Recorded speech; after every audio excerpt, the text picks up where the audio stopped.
Assalamualaikum warahmatullahi wabarakatuh.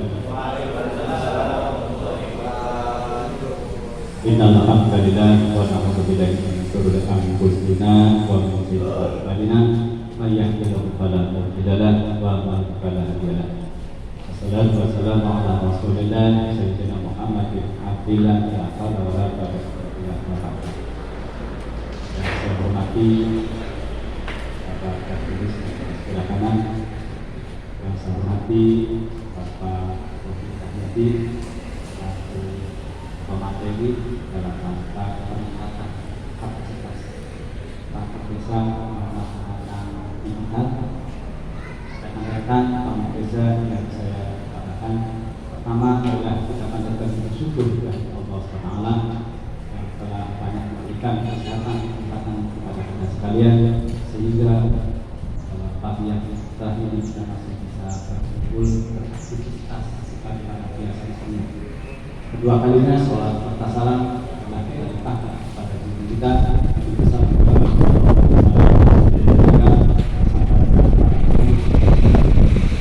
rekan-rekan pemerintah dan pemerintah langsung saja salah cara dalam peningkatan kapasitas desa untuk tahun 2023.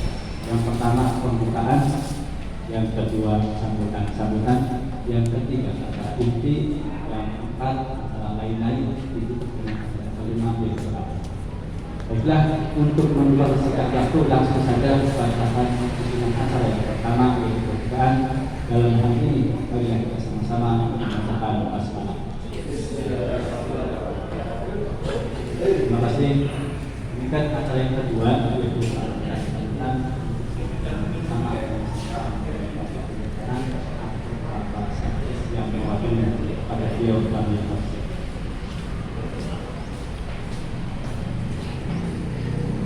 Bismillahirrahmanirrahim.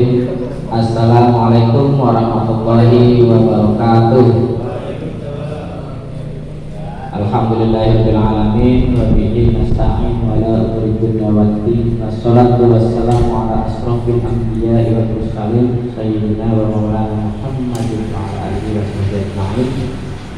Asyhadu an la ilaha illallah wahdahu la syarika lah wa asyhadu anna Muhammadan abduhu wa rasuluhu la nabiyya ba'dahu.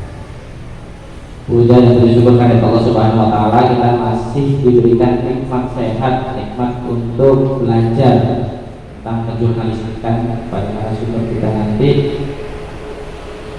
Salam kita curahkan pada kita Nabi besar Muhammad sallallahu alaihi wasallam. Semoga nanti kita dikumpulkan di yaumul akhir bersama umatnya yang beruntung. Yang terhormat Direktur Fokus Pantura melalui Kang Robi yang dalam hal ini alhamdulillah sebagai narasumber hadir untuk bisa memberikan pencerahan kepada kita terkait jurnalistikan, khusus terkait juga bagaimana kita memberikan sajian-sajian kepada masyarakat melalui media sosial maupun website agar mudah dibaca, untuk mudah dicerna, juga manfaat pada kita yaitu terhindar dari undang-undang ITE terkait kata-kata yang mungkin pada ini itu menjadi ragu-ragu kita agar tidak terjadi pelanggaran terhadap undang-undang ITE. Juga yang saya cintai teman-teman pamong desa, perangkat desa yang saat ini harusnya banyak kegiatan yang lain, tapi ini harus difokuskan karena penting. Pengelolaan tidak mungkin, website tidak mungkin bisa terlaksana ketika teman-teman tidak mengisi secara struktural tentang hal-hal yang dikerjakan pada kegiatan-kegiatan di pemerintahan desa Gerakan.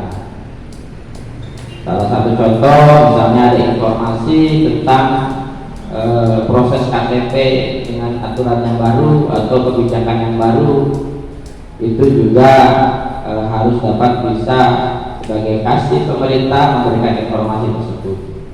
atau memberikan informasi detail dan lengkap tentang berapa jumlah penduduk, berapa jumlah wira swasta ataupun petani atau buruh tani, yang pada akhirnya ini menjadi pengetahuan sumber informasi dan kepada masyarakat maupun kepada yang lainnya, yaitu bisa saja dari statistik-statistik yang mereka juga ingin sumber datanya langsung dari pemerintah desa.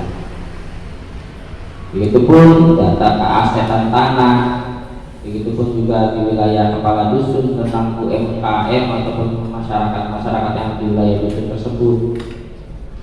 Sehingga berita-berita tersebut dimungkinkan bisa mendorong masyarakat kita untuk peningkatan ekonominya atau informasi-informasi yang dibutuhkan masyarakat.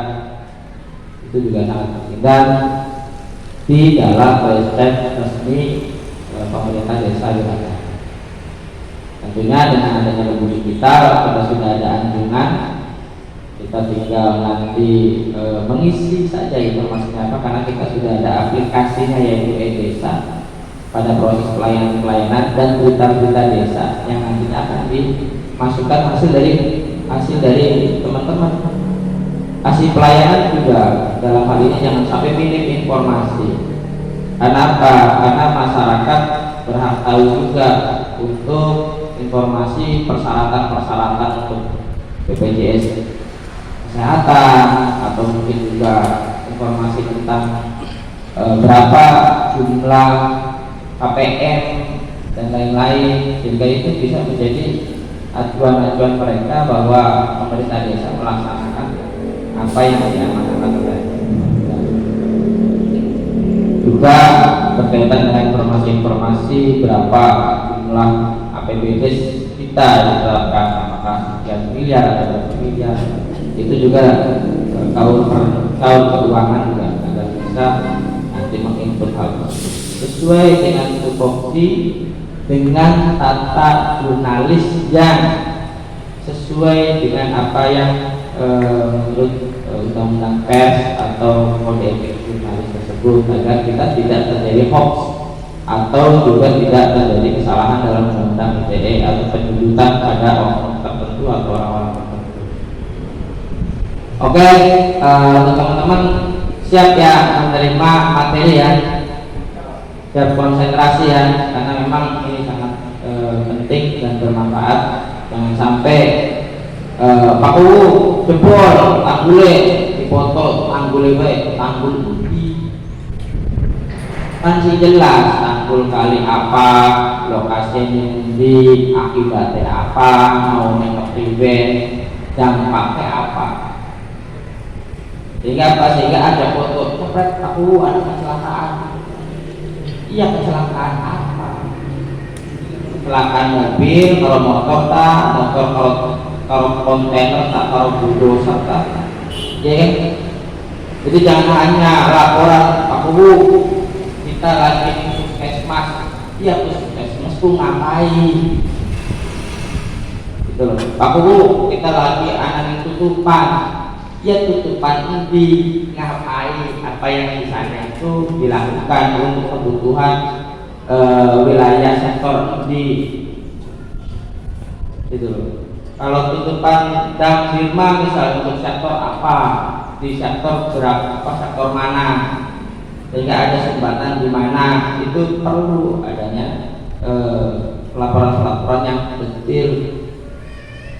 Sehingga apa? Sehingga Pak Guru segera memutuskan apa yang menjadi kebijakan beliau saat pelaporan-pelaporan teman-teman, sehingga itu juga bisa dijadikan salinan kita, di copy pastekan setelah diedit untuk jadi informasi di website. Pengumuman tanggul jebol di wilayah tentang kemungkinan ada begini sudah menghubungi Pak Menteri pengairannya, katanya 2 kali lagi bla bla bla apa. Jadi informasi aja boleh baik ya, belajar untuk menjurnalistikkan atau melaporkan. Kalau di sini dibunyikan ada laporan, jurnal, laporan, artinya laporan atau catatan. Jadi perlu kita juga belajar itu jurnalistikan atau pelaporan sehingga ini menjadi segera aku apakah Dawis mana bantu Odi yang bantu Odi Asno Iman EU atau segala macam sirani titik kuan bla bla bla bla yang pada akhirnya itu bisa menjadi penyelamatan terhadap masyarakat kita terkait mungkin adanya banjir atau segala macam. Itu ya. Mohon ini penting karena apa? Jangan menganggap jurnalistik itu tidak penting karena cukup dengan foto selfie bahwa saya ada di Kuda Depok. Ini TKP, Pak lagi ngepam Kuda Depok. Ya, Kuda Depok siapa? Ares yang mendi laporan siapa sing menjadi pengaman saat itu bokatan kejadian ribut mending waduh begitu ya paham ya penting jadi mohon ini agar konsentrasi teman-teman. Dan Kang Robi ini tadi ya ngomong malah rintang ini model malah minat iya, beliau itu ya sudah cukup sangat lama di dunia jurnalistikan atau pers, wartawan, bahkan sekarang di Fokus Pantura.com yang digawangi atau direkturi yaitu Kang Ihsan Mahfud merupakan senior juga dan menjadi tokoh pewarta di Indramayu. Jadi mohon ini teman-teman agar bisa fokus. Itu saja dan terima kasih untuk Kang Robi yang sudah hadir. Mudah-mudahan ilmunya nanti bisa kita bermanfaat juga jadi sedekah jariah ilmu. Itu saja yang bisa saya sampaikan. Mohon maaf kalau ada kata yang kurang berkenan. Billahi taufiq wal hidayah. Wassalamualaikum warahmatullahi wabarakatuh. Terima kasih. Bismillahirrahmanirrahim. Assalamualaikum warahmatullahi wabarakatuh. Semangat ya Pak. Alhamdulillah kita bisa berkumpul bermuajaan tatap muka di sini dalam rangka peningkatan kapasitas pamong desa di Desa Werekanan ini dengan materinya adalah pelatihan jurnalistik. Ini bukan semata-mata nanti pamong desa untuk jadi jurnalis atau untuk jadi wartawan, bukan ya, tapi apa yang didapat ini paling tidak bisa menjadi satu bahan ajuan Bapak ketika membuat satu pelaporan dengan metode yang benar. Mohon maaf sekali lagi, bukan berarti saya menggurui Bapak-Bapak, bukan berarti saya ini lebih tahu dari Bapak-Bapak, hanya mungkin saya adalah pelaku dari aktivitas jurnalistik yang memang saat ini saya bernaung di media Fokus Pantura. Sekali lagi mohon maaf untuk Direktur Fokus Pantura saat ini belum berkenan hadir karena ada agenda lain di Indramayu. Mungkin nanti bisa masuk di sesi kedua pada materi bagaimana penerapan jurnalistik dengan metode website. Nah, untuk apa yang akan saya sampaikan di sesi satu ini tentang pengenalan ya. Apa itu jurnalis, kemudian dasar-dasar aktivitas jurnalis itu seperti apa dan bagaimana, dan nanti kita modelnya dengan cara sistem diskus saja ya. Jadi ketika dalam saat pemaparan barangkali ada yang belum paham bisa ditanyakan, kemudian barangkali Bapak juga punya pengetahuan di bidang itu bisa juga disampaikan di sini. Hanya nanti kita berorientasinya kepada konsep dasar tentang jurnalistik itu sendiri, yang mana sebetulnya teori jurnalistik ini tanpa sadar aktivitas jurnalis ini sudah dilakukan mulai dari kecil ya, bagaimana anak-anak itu mendapatkan informasi kemudian menyampaikan informasi, hanya itu baru bersifat lisan. Dalam konteks jurnalis ini, bagaimana kita meramu sebuah peristiwa, meramu sebuah data untuk kemudian disampaikan ke publik dengan model konsep tulisan, dengan model naskah. Nah, tata cara pembuatan naskah itu juga ada runtutannya. Apa-apa saja sih? Karena kadang-kala kita menyampaikan informasi itu ada yang terlewat, ada satu komponen yang tertinggal, sehingga itu menjadi satu bahan pertanyaan atau memicu satu hal yang bisa mengarah pada sesuatu yang bersifat diskriminatif atau bersifat memperuncing ya, atau apa namanya yang sekarang lagi tren itu dengan istilah hoax, dianggapnya bahwa informasi itu nggak benar karena kurang lengkap tadi. Nah, makanya mudah-mudahan melalui kegiatan ini nanti bapak-bapak bisa menyampaikan secara kompleks ya, secara lengkap atas apa informasi yang didapat tersebut. Baik ya, saya sambil berdiri sudah jalan aja ya, punten ya. Terima kasih ya Pak Sekdes. Pak Punya lagi kemana?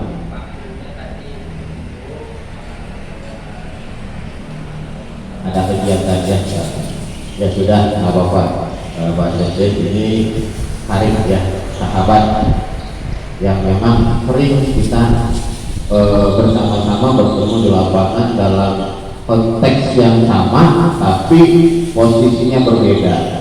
Kalau saya ini ke lapangan ini hanya menggali informasi, kemudian kan saya ini ke lapangan dalam kegiatan sosial ya, seperti kemarin ada peristiwa banjirop ya, teman-teman dari komunitasnya Pak Sekdes ini turun ke lapangan dan bertemu saya. Nah, saya nggak bisa ngomong walaupun tahu peristiwa itu, kita nggak bisa full membuat informasi dengan apa yang kita ketahui sendiri, tapi harus ada narasumber itu tadi, Pak. Nah, itulah jurnalis. Kita tidak bisa menjustifikasi sebuah permasalahan, kita tidak bisa menjustifikasi sebuah peristiwa tanpa berdasarkan keterangan dari narasumber. Jadi nanti namanya opini itu berisiko bagi kita, walaupun saya sendiri kami memiliki profesi sebagai jurnalis karena ada aturannya yang disebut dengan kode etik jurnalis. Nah, kode etik jurnalis kalau disampaikan di sini panjang Pak, pasal sekian banyak masalahnya. Tapi poinnya adalah tugas jurnalis itu bagaimana mencari informasi, kemudian mendapatkan informasi, lalu kemudian menyimpan dan menganalisis informasi tersebut untuk kemudian dipublikasikan. Jadi tugas jurnalis itu adalah mempublikasikan. Nah, sebagai halnya bapak-bapak ini sebagai perangkat desa itu mencari informasi, mendapatkan yang disebut dengan aspirasi dari publik, aspirasi dari masyarakatnya, kemudian disimpan dulu tuh informasi itu, dianalisis oleh bapak untuk kemudian disampaikan kepada pimpinan. Jadi ada strukturalnya kan, ada namanya RT ya, mulai dari RT, ada kepala dusun, ada kemudian tahun itu, ya kan. Nah, dari tahun nanti menyampaikan sebelum ke Pak Pulu, ke Pak Sekdes dulu, kan strukturalnya kan seperti itu ya. Nah, nanti Bang Data itu kumpulnya di Pak Sekdes ini untuk meramu itu, baru kemudian disampaikan ke Pak Pulu ini secara internalnya. Kemudian untuk secara umum itu nanti bisa dipublish. Sekarang ini kan lagi tren namanya medsos ya. Sebetulnya dengan adanya medsos ini membuat satu kemudahan bagi siapapun untuk menyampaikan informasi. Hanya ada tata caranya bermedsos yang baik, ya kan. Ada istilah ujaran kebencian, nah itu jangan sampai dilakukan karena dibatasi dengan undang-undang ITE. Jadi bedanya kalau medsos itu dibatasi dengan undang-undang ITE, kalau jurnalis dilindungi undang-undang, namanya undang-undang pers. Nah itu, jadi kami melakukan aktivitas itu dilindungi undang-undang. Ini bukan berarti sebagai jurnalis ketika dilindungi undang-undang dia semaunya sendiri merasa kebal, ya kan? Contoh, saya datang ke desa Wirakanan, ada hal yang mau saya konfirmasikan, ya kan? Ketemu Pak Guru tidak ada, ketemu Pak Sekdes juga tidak ada, ya kan? Kemudian main-main aja tuh beritanya, itu kan sifatnya sepihak. Harusnya ada penyeimbang yang disebut dengan cover both side. Cover both side itu sebagai informasi yang berimbang. Jadi saya mendapat informasi, mohon maaf, dari Pak Lebe ya, informasi gini-gini Pak, saya ini gini-gini. Kemudian kita nggak bisa tuh naikkan sepihak aja, berupaya konfirmasi berkaitan dengan siapa, berkaitan dengan Pak Kasun. Nah itu digali dulu keterangan dari Bang, jangan dari Bang Lebe kemudian main publish aja. Nah itu nanti bumerang juga buat profesi jurnalis itu sendiri ya. Nah dalam hal ini nanti Bapak-bapak akan kami coba memberikan satu konsep dasar tentang jurnalis. Bahwa jurnalis itu apa sih jurnalis, ya kan, biar tahu. Karena mohon maaf sekarang ini sudah banyak media-media ya, tetap media-media online ya banyak juga ya. Kemudian ada media-media konvensional. Kalau media konvensional itu ada media cetak dan media elektronik. Media elektronik itu ada televisi, ada radio. Nah kalau kemudian media cetak itu koran. Nah kemudian sekarang ini yang lagi tren adalah media online. Nah, kelebihan dari media online ini distribusinya luas, siapapun bisa baca tanpa harus menerima surat kabar tadi, tanpa harus mencari surat kabar itu tadi, ya kan? Lu asal buka websitenya apa, kemudian dibaca di situ. Jadi ada di manapun bisa baca. Nah itu kemudahan media online itu kelebihannya, lebih mudah dalam hal mendistribusikan informasi. Nah ini juga nanti masing-masing desa, apalagi sekarang ada program lembu digital, ya kan? Kemudian desa punya anjungan digitalnya, ada websitenya. Nanti masyarakat tinggal buka website Desa Wirakanan, jangankan di Desa Wirakanan itu sendiri, di Taiwan, di Hong Kong, di Singapura, di mana, semua bisa baca. Pengen tahu perkembangan Wirakanan seperti apa? Nah nanti Bapak ini sebagai jurnalis Desa Wirakanan gitu, ya kan? Nah ada redakturnya siapa? Pak Sekdes atau siapa yang ditugasi untuk membidangi itu. Direkturnya Pak Guru. Nah dalam struktur media ya, perusahaan media itu kan ada yang disebut koresponden. Ya, koresponden itu aktivitas jurnalis yang belum tercatat sebagai staff, ya, atau belum tercatat sebagai wartawan di media tersebut. Nah, istilah dulu mah ada namanya freelance. Jadi nanti misalnya Bapak titip berita ke saya sebagai jurnalisnya. Nah, tapi Bapak ini tercatat sebagai koresponden. Misalnya kami Fokus Pantura, Bapak tercatat di Fokus Pantura sekarang koresponden. Karena dulu dinyatakan layak sebagai jurnalis. Kan begitu. Nah, nanti dari koresponden itu masuk ke jurnalis dulu. Nanti dari kami yang di lapangan jurnalis ini dikirimkan ke namanya perusahaan redaksi, ya, ke redaksi. Nah di redaksi itu data itu masuk ke editor atau redaktur. Redaktur ini yang mengedit, lampirin foto, ya kan, kemudian naskahnya barangkali kurang baik diperbaiki. Nah ini tugasnya redaktur. Nanti dari redaktur itu dikonsultan kepada pimpinan, ini layak dipublish.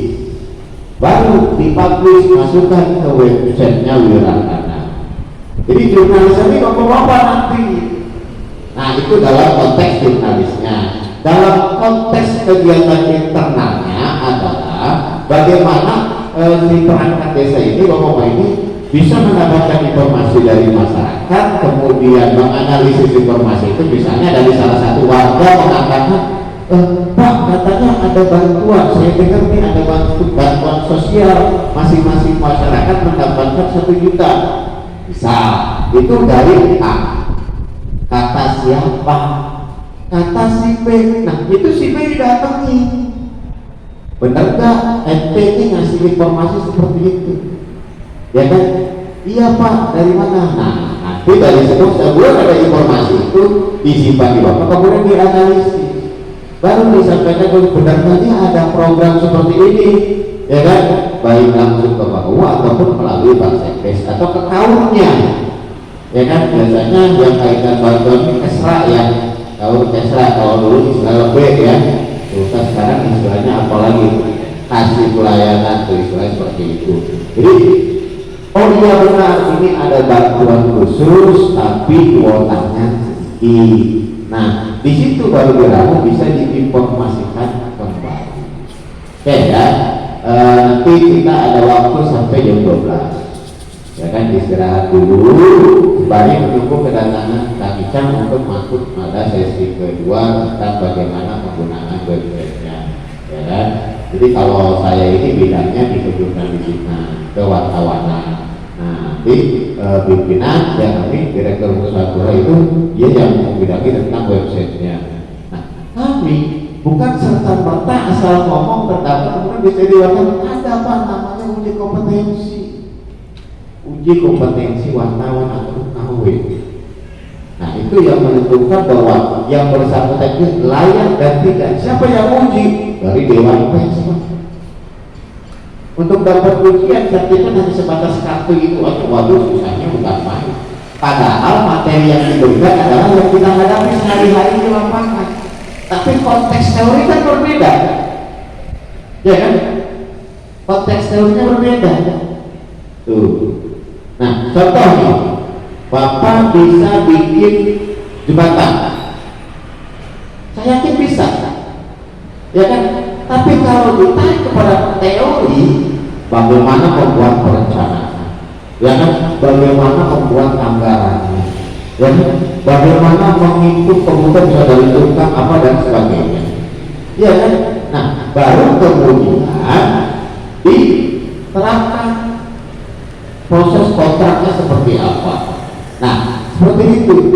Jadi sama tadi ketika ujian itu kita diberi teori untuk membuat perencanaan dulu, kemudian konteks apa yang akan dipertanyakan, bagaimana menentukan tema, angle-nya apa. Nah sebelum melakukan itu kita laporan dulu, baru kemudian ke lapangan. Jadi seperti itu. Ada tingkat mudah, tingkat madya dan utama. Tingkatannya tuh ada 3.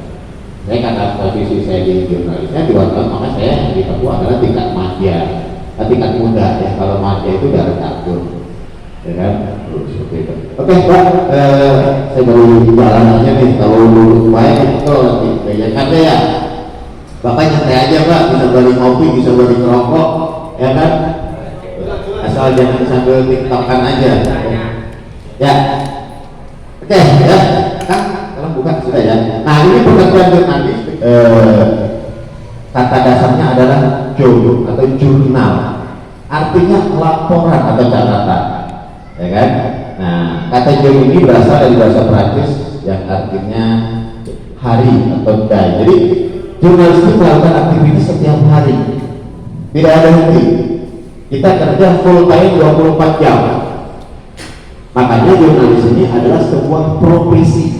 Yang namanya profesi itu gak ada pensiunnya Pak. Kalau pekerjaan ada batas waktu ya, kalau kerja ada batas waktu, ada jamnya ditentukan, jadwalnya berangkat jam berapa, pulang jam berapa, istirahat jam berapa, kemudian masa kerja, pensiun, ada sistem kontrak, ya kan? Ada kemudian sistem tetap. Kalau sistem tetap biasanya dibatasi dengan usia, kalau sistem kontrak dibatasi dengan waktu. Tapi kalau profesi, Bapak dengar guru itu profesi, bukan pekerjaan. Nah, dia bekerja di mana? Ada di sekolah swasta, ada di sekolah negeri. Nah, di swasta itu dia kontrak atau ada batas waktu sampai kapan, ya kan? Kemudian di negeri juga sama, ada ASN yang melalui PS atau P3K ya, pegawai dengan ketetapan waktu ya, P3K atau kontrak. Nah, itu. Tapi kalau profesinya dia sebagai guru, nggak ada pensiunnya. Sampai kapanpun dia punya profesi adalah guru. Kan seperti itu. Setelah misalnya masa kerjanya habis, kontraknya habis, dia masih bisa melakukan kegiatan sebagai guru, ngumpulin tetangga, ngumpulin anak-anak aja. Sama, jurnalis itu sebuah profesi, tidak ada batas waktu, 24 jam dan sampai kapanpun, tidak ada batas pensiun. Misalnya di rumah lagi istirahat, kita bikin konsep laporan. Nah setelah itu ada informasi, nah ini perlu nih informasi kita pandang bagus dan kita panggil lagi, ya kan, kita kembali kepada individunya, kan gitu. Nah, kan next ya, semua sudah ada pada pegang ya, salinannya sudah pada pegang ya, salinannya sudah pada pegang. Nah tinggal dari situ, nah kemudian ada news processing proses ya kan.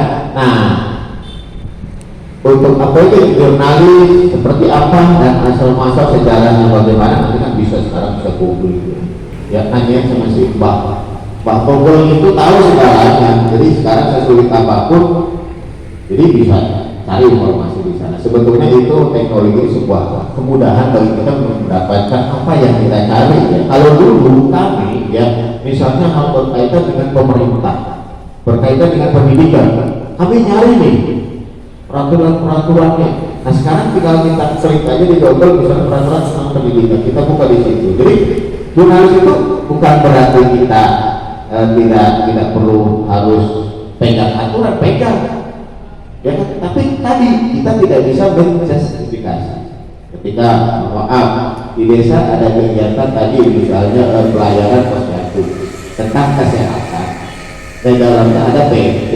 Nah, kita juga sebagai jurnalis harus paham tuh tentang itu. Tapi bukan berarti itu dijadikan debatable, perdebatan. Tidak.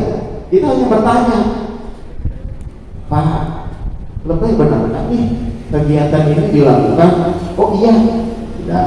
Ya catat, dia benar dilakukan. Nah, kemudian melakukannya bagaimana? Melalui posyandu masing-masing. Ada berapa posyandu? Tetap di situ, ya kan? Nah, kemudian Pak, benar nggak sih katanya pada saat posyandu itu tidak ada BMT, kan anggarannya sudah ada. Nah, itu kan pengetahuan yang kita dapatkan, anggarannya kan sudah ada, Pak. Ya kan, dari DD ya misalnya atau dari ADD sumber dana desa itu. Nah, karena kenapa kita tahu? Kita lihat regulasi, kita baca aturan, ya kan? Tuh. Nah, terus mulai nggak ada mas orang desa bilang karena nggak ada yang begitu-begituan. Kalaupun ada itu kan dari swadaya. Oh gitu ya, sudah ada kegiatannya bersumber dari swadaya. Nah, itu cuma begitu, Pak. Nggak bisa kita debat dengan narasumber yang enggak aturannya mungkin ada salah. Wah, sudah menyimpang dari konteks itu. Ya kan? Nanti yang ada ribut dengan narasumber. Nggak boleh. Nah, sama nih Bapak ketika lapangan tadi ya, ketemu dengan masyarakat nih.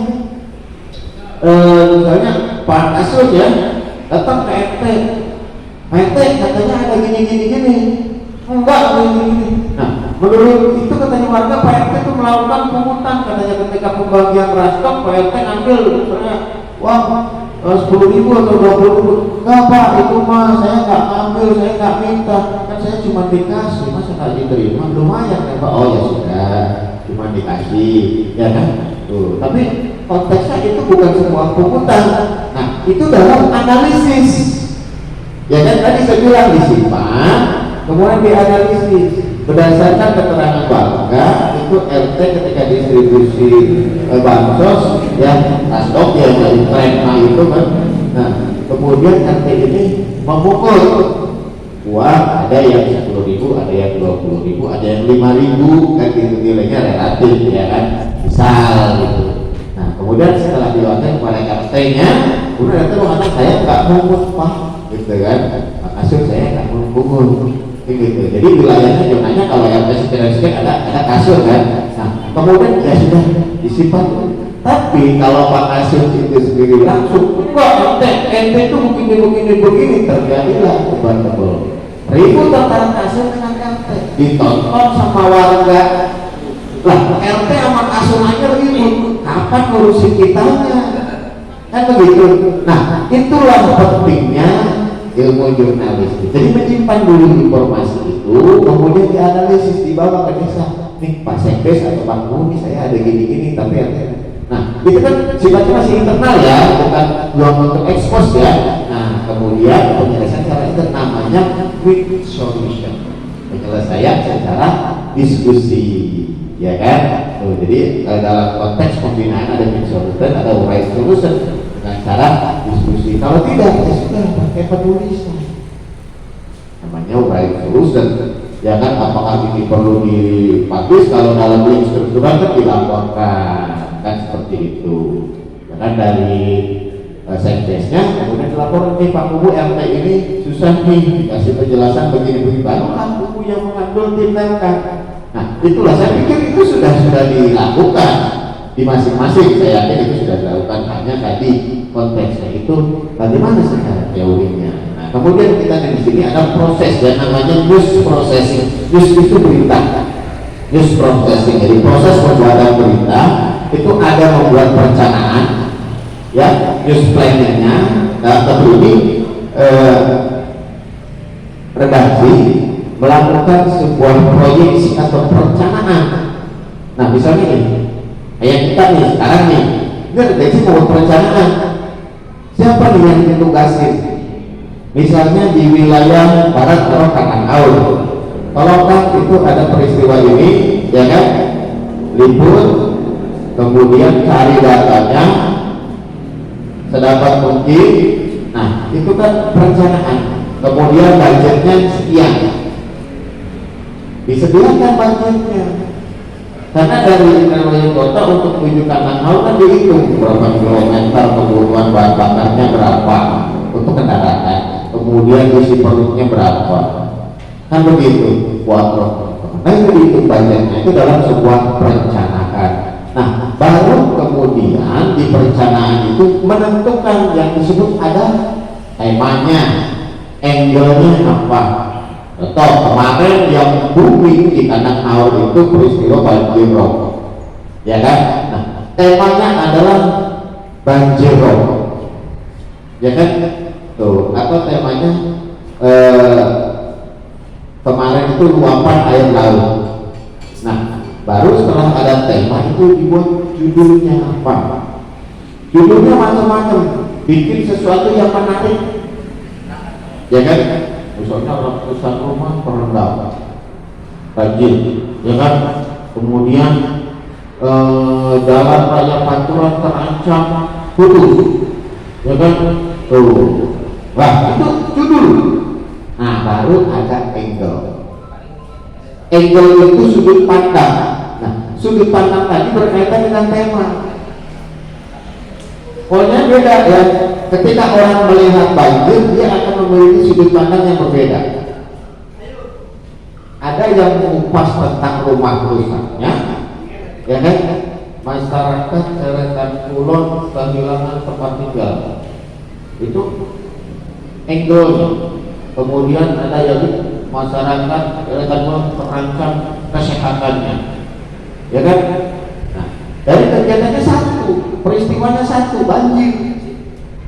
Tapi tadi angle-nya itu sudut pandangnya bisa berbeda-beda. Gak bisa dalam satu sekumpulan ini yang 5 orang ini ya, tuh Pak Asno ya, Pak Asno melihatnya bahwa ini banjir nih.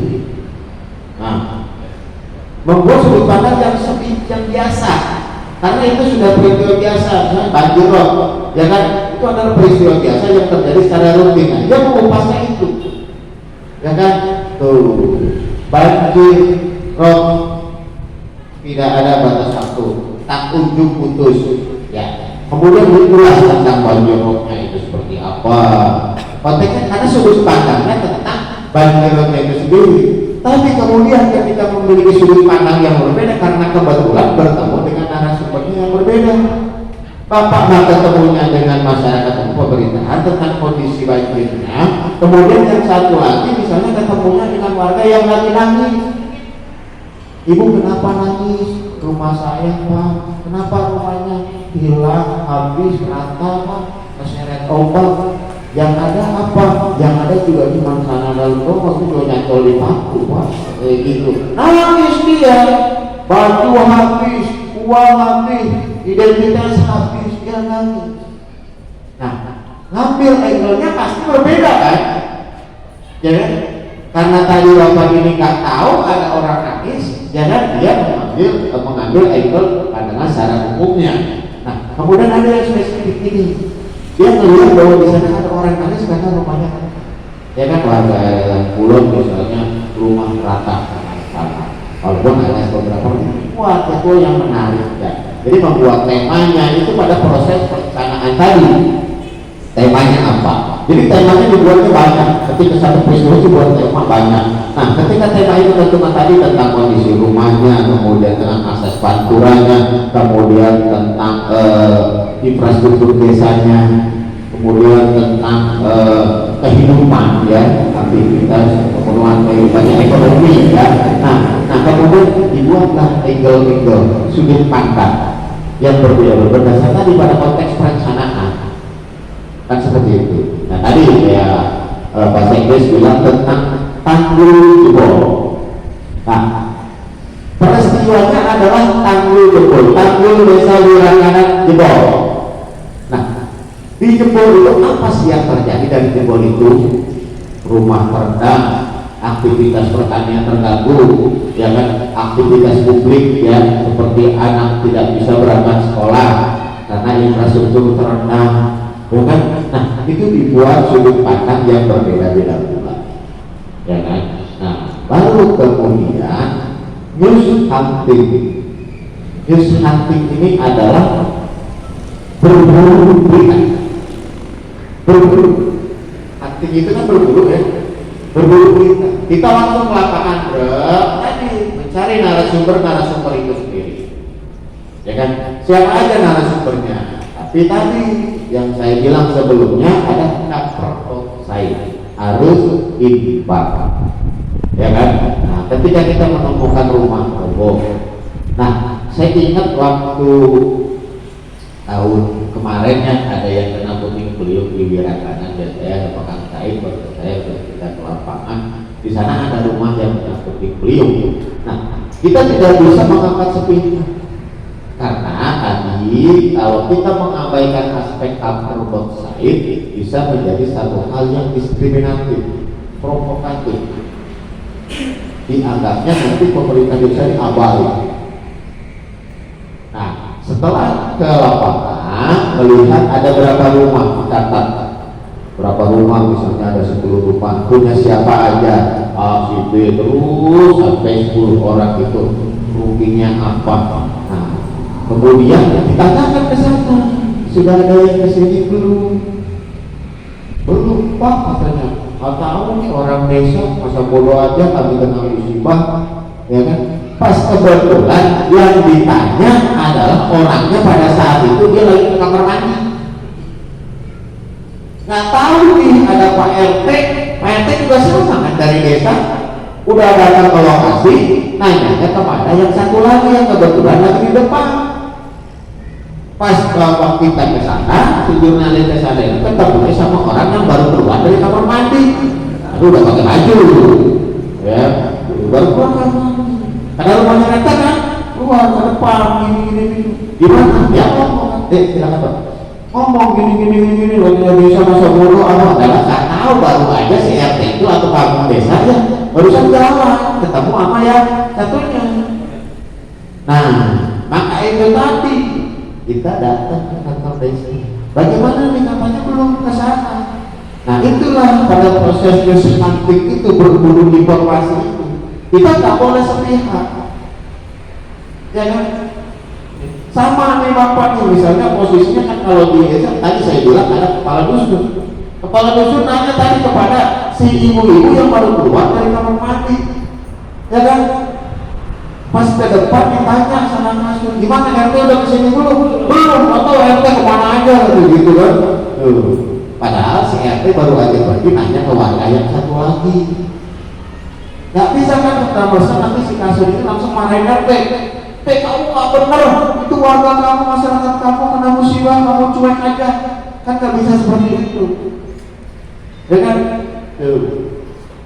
Jadi tadi harus kompleks, harus lengkap sebelum informasi itu disampaikan. Nah sekarang yang namanya medsos, orang ini main publik, cari trending, yang penting nyari viewer sebanyak-banyaknya. Kalau yang likes-nya banyak dan komennya banyak dia senang, ada hal yang ditampilkan di posting itu adalah hal-hal yang bersifat provokatif, kan begitu. Nah, kemudian muncullah komentar-komentar yang menyudutkan para pihak yang berkaitan dengan postingan tadi, ya kan? Nah, ini bisa di undang-undang TE. Nah, jangan sampai terjadi seperti itu ya. Kemudian apa kan next kan ya. Kemudian baru ada disebut penulisan dari data yang terkumpul tadi ya, dikumpulkan ya untuk dibuat satu penulisan tadi, membuka temanya, angle-nya apa. Mana?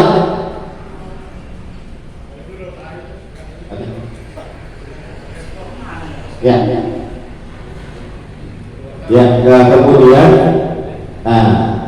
data dikumpul, kemudian ada proses yang disebut penulisan naskah. Nah, dari penulisan naskah yang dikumpulkan tadi ya, dilaporkan, namanya ada proses news editing, penyuntikan naskah. Nah, itulah tugasnya editor, redaktur, ya kan? Nanti dilihat ini naskah ini udah benar apa belum nih, apa sudah balas informasinya, atau bisa sepihak atau misalnya ada typo, salah ketik atau apa, karena kan artinya berbeda.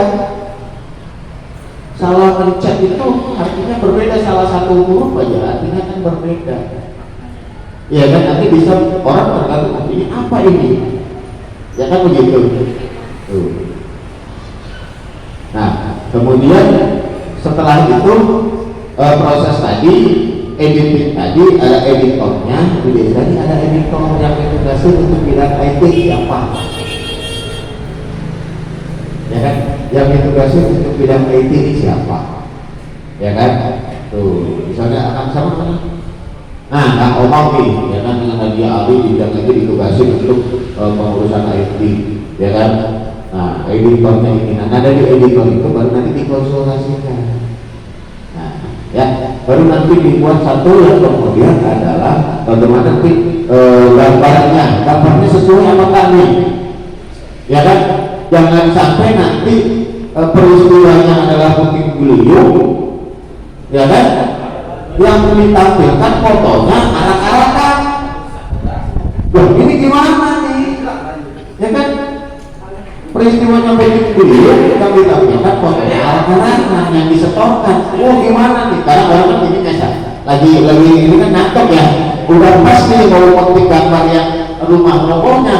Kemudian kemarinnya habis motoin tentang kegiatan arak-arakan, salah pencet kan belum gitu, kirim aja lah, kok puting beliung ya arak-arakan sih priwe. Nah, yang sedikit, nah itulah tugasnya editing, penyunting tugasnya, ya kan? Tugasnya tim penyunting atau tim editing, mengedit tadi, editor itu tadi, ya kan? Data pengepul data ya, editor. Nah, kalau perusahaan media itu dari para jurnalisnya, kalau di desa ini kan dari para perangkat desa yang di bawah, baik dari RT ataupun dari ASU. Kan bisa saja teknisnya begini nih, RT sebagai koresponden, ya kan? ASU sebagai jurnalisnya. Nah, nanti di sini ada petugas editing bidang IT. Kan bisa begitu, nanti datanya dari sini kumpulin. Nanti dari koresponden itu disampaikan ke si jurnalis atau si kasus itu. Nah, kasus melakukan proses hunting lagi untuk mencari kebenaran, karena informasinya baru dari satu orang atau beberapa orang yang sifatnya masih sepihak. Kan seperti itu. Jangan sampai nanti langsung dipublish. Nah, kemudian bagaimana cara menghadapi masyarakat yang memang pandai bermedsos? Biasanya ini dari pihak oposisi, dari pihak oposisi yang selalu dorongin pemerintahan desa. Kita nggak perlu emosi, ya kan? Nyantai, kalem, ya kan? Postingannya dibaca, baru kopi, santai. Kalau ditanggapi lagi, postingan tersebut ditanggapi di komen pasti berubah, datang lagi yang ini, datang lagi yang ini. Nah, kan begitu. Nah, kemudian desa ini punya juga namanya buzzer ya. Perlu juga tuh bikin tim buzzernya siapa. Nah, biasanya kalau buzzer itu pakai akun yang abal-abal biasanya.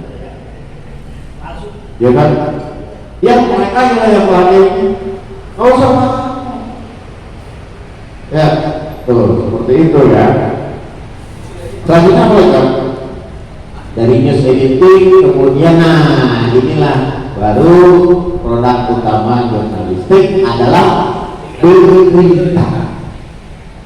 Produk utama dari jurnalistik adalah berita. Prosesnya sebetulnya tadi juga. Nah, kemudian pada tahap tadi yang disebut hunting tadi ya, kalau tadi kan tadi baru pokok ya, pokok. Nah, baru ini uraiannya. Nah, pada hunting kan agak naik dikit kan, terus tahap-tahap pembuatan tulisan berita adalah sebagai berikut.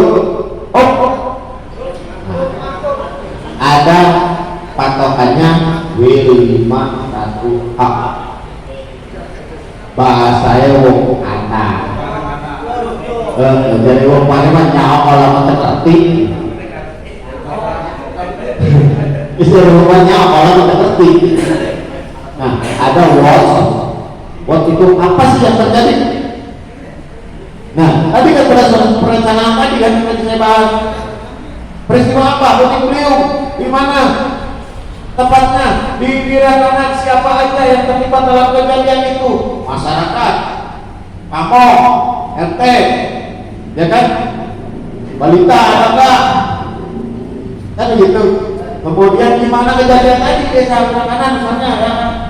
Itu disebutkan kapan kejadiannya, disebutkan juga waktunya. Jadi makanya kan sering baca berita, ya kan?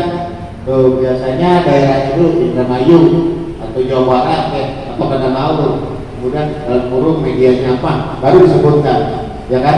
Tuh akibat ada ribut telah terjadi puting beliung yang menyebabkan 5 rumah hancur.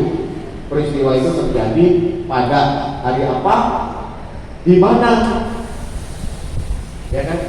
Nah, dari hasil telusur didapati ada 10 orang mengalami luka-luka, kemudian ditambah 3 orang balita. Nah, itu kejadiannya bagaimana? Seperti apa? Ya kan? Tuh. Kemudian kenapa peristiwa itu bisa terjadi? Ya kan? Tuh. Terjadi robohnya rumah itu kenapa? Tadi akibat video atau akibat apa? Ya kan? Nah, apa? Kemudian bagaimana prosesnya? Apakah dilakukan evakuasi? Kemudian dilakukan upaya kekuatan dapur umum? Ya kan? Tuh pada kejadian itu siapa aja yang terlibat dari komunitas dan mobil langsung turun nih. Yang pertama digerak cepat nih, kan gitu. Kemudian buka dapur umum, kalau tidak bagi paket makanan, ya kan, nasi bungkus untuk mengatasi tanggulangi supaya mereka kayak kalau rumah roboh baru-baru mikirin dapur ya mau berak aja susah, baru-baru mikirin masak, kan begitu kan? Nah siapa aja? Nah setelah ini sebuah untuk membuat satu kelayakan sebuah berita. Jadi tangannya seperti ini. Atau dalam bahasa Indonesia biasanya disingkat dengan ASIBINEGA. Apa, siapa, bila mana itu kapan, mengapa, kemudian bagaimana, ya kan? ASIBINEGA. Tapi biar gampang, kalau ini WhatsApp atau apa Zoom cater kan, terus ASIBINEGA apa, siapa, ya kan? Bila mana itu kapan, mengapa? ASIBINEGA, ASIBINEGA 5, ya kan? Tuh. Kalau ini ada 6, rumusnya 6. Kalau dalam kita konteks Indonesia ada bikin 5. ASIBINEGA apa, siapa, bila mana, mengapa, dan bagaimana. Nah, Yang bagaimana ini kita untuk merujuk pada tadi yang disebut penyeimbang, keseimbangan pendidikan atau cover saya tadi, supaya jangan namanya kena beli kan seperti itu. Jadi konfirmasi dengan berbagai pihak, kemudian dibuatlah satu evaluasi, ya kan? Di Bapak ini kan ditugasin oleh Pak Guru, coba Pak Kasut mana Kepet ya, Kepet maksudnya Pak Kasut Kepet, tolong di sana ada kejadian katanya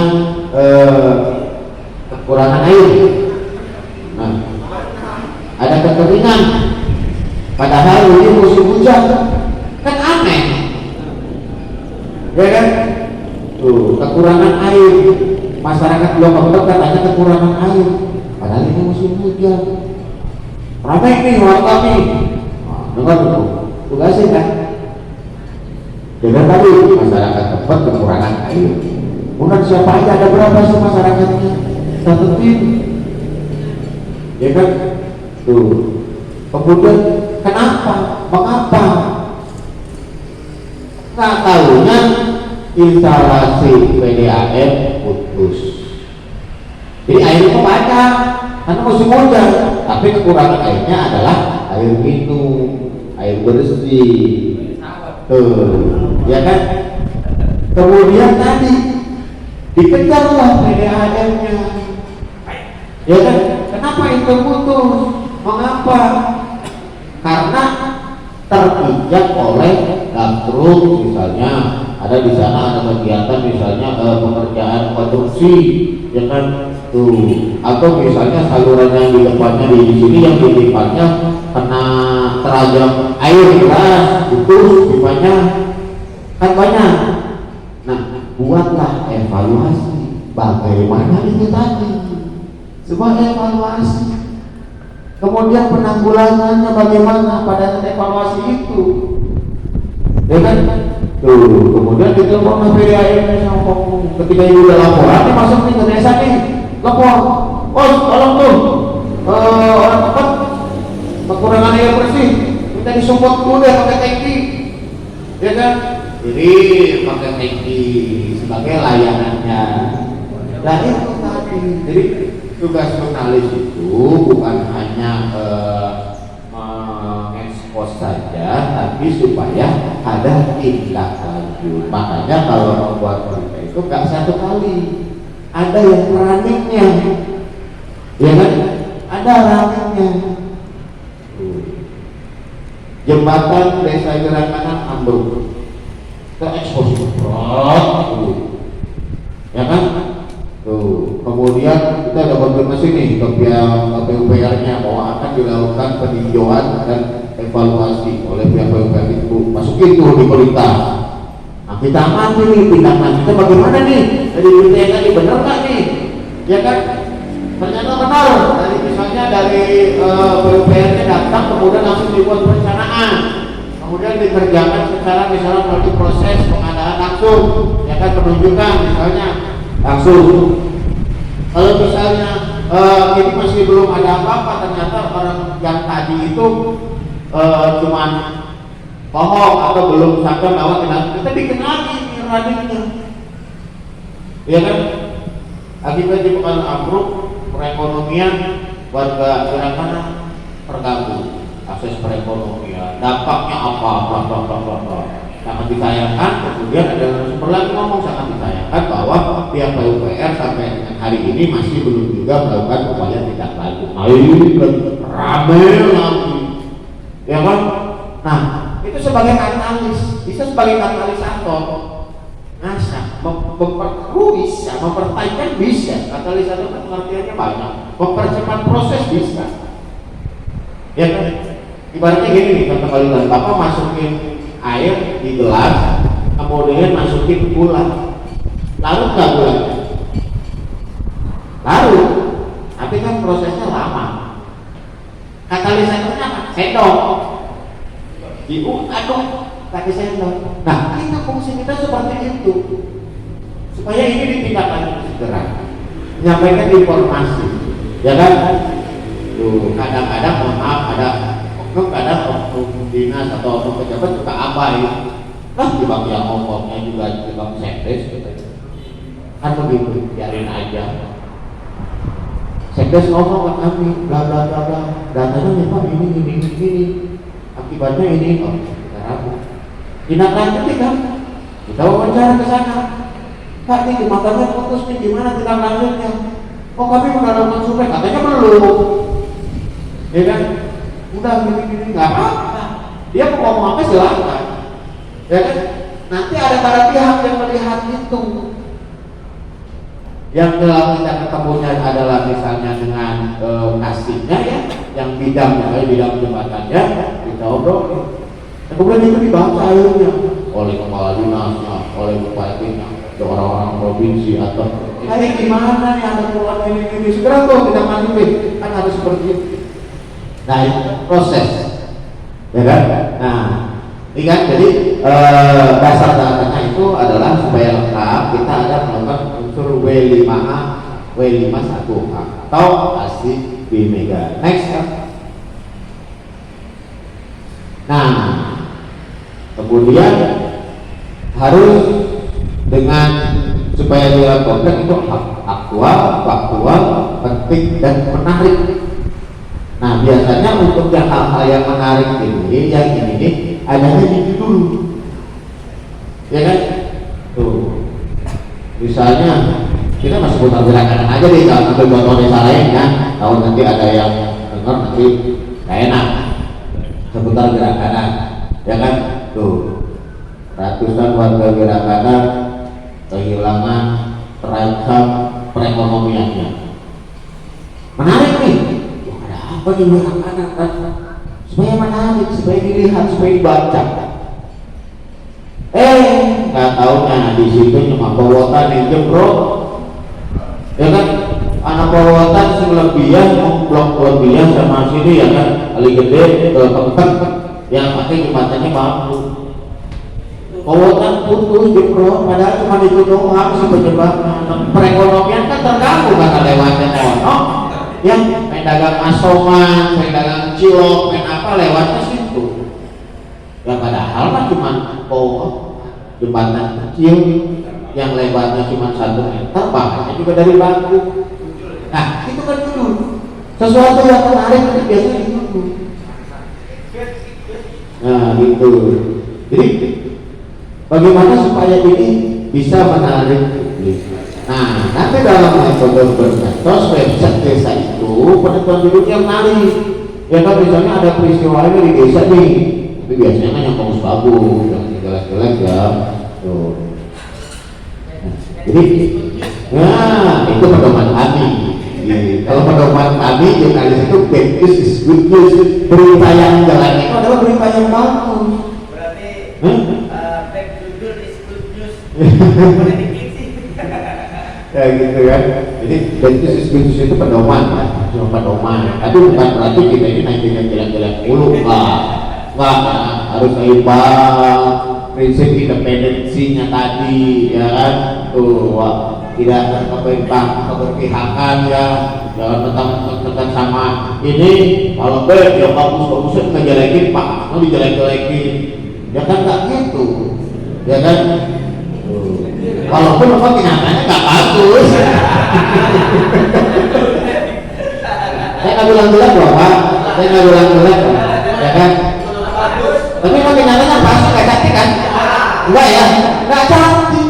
Pak, nggak cantik. Enggak. Kalau cantik nanti lehoi. Oh kalau malam? Berarti kalau siang asma, kalau malam asli.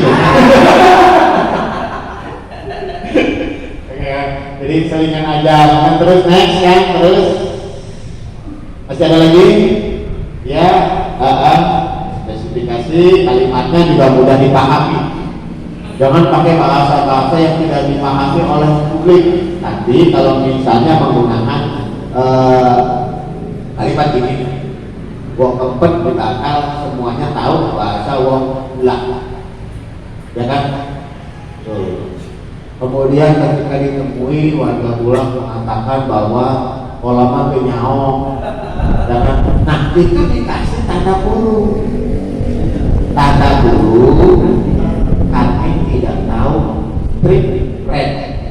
diterjemahkan oleh redaktur, oleh redaksi, karena kan tidak dipahami publik.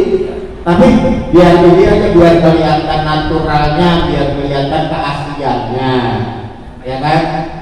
Tuh, kemarin saya tulis berita tentang GLPG ya. Kemudian ada dari pihak advokasinya mengatakan bahwa kader anggaran isu pusat terkayu mah keberatan apa? Kan begitu. Keberatan apa termayui? Nah, itu semua begitu. Tapi ada dalam hurufnya. Ketika anggarannya dicari, Indramayu keberatan apa? Kan begitu. Supaya ini kesan naturalnya ada, ya kan, keasliannya. Tapi tidak harus kita bikin 100% pakai bahasa daerah, dari media-media daerah, bisa, ya kan. Kemudian Wirakanan punya website untuk khusus berita daerah, pakai bahasa daerah, pakai bahasa Wirakanan, ya kan.